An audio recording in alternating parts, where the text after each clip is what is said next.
नमस्कार. एप्रिल महिना हा माझ्यासाठी खूप खास आहे, कारण या महिन्यात माझ्या खास लोकांचा वाढदिवस असतो.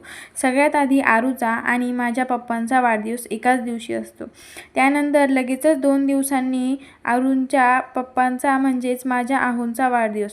तसं तर आम्ही लहानपणापासून एकमेकांना ओळखतो, कारण हे माझ्या आत्यांचाच मुलगा आहे. बालपणी जे घरघर त्यांच्यासोबत खेळले त्याचंच रूपांतर मोठेपणी संसारात झाले. आमच्या लग्नाला 3 वर्ष पूर्ण झाले. आमची 2 वर्षाची छोटीशी मुलगीही आहे, जिला की तुम्ही ओळखतात. लहानपणी आहो आमच्या घरी म्हणजेच त्यांच्या मामांच्या घरी काही वर्ष शाळेत होती.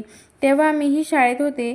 मला सांभाळून घरी आणण्याची जबाबदारी घेण्यापासून ते लग्न झाल्यावर अर्धवट राहिलेलं शिक्षण पूर्ण करेपर्यंतची जबाबदारी त्यांनी चोखपणे पूर्ण केली. संसार म्हटलं की रुसवे-फुगवे, भांडण आणि सगळ्यात महत्त्वाचं म्हणजे प्रेम. नात्यात जर प्रेम असेल तर कितीही भांडणं वगैरे झाली तरी ते मर्यादित कालावधीचं संपून जातात. माझ्या प्रत्येक सुखदुःखात माझ्यासोबत खंबीरपणे उभ्या असणाऱ्या माझ्या प्रेमाला, माझ्या जिवलग मित्राला वाढदिवसाच्या खूप खूप शुभेच्छा.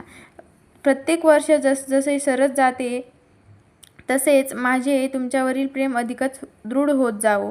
देवाच्या चरणी एकच प्रार्थना करते की तुम्हाला निरोगी आरोग्य, बुद्धी आणि आम्हाला दोघांना सोबतच म्हातारे होण्याचा आशीर्वाद दे. पुन्हा एकदा वाढदिवसाच्या हार्दिक हार्दिक शुभेच्छा.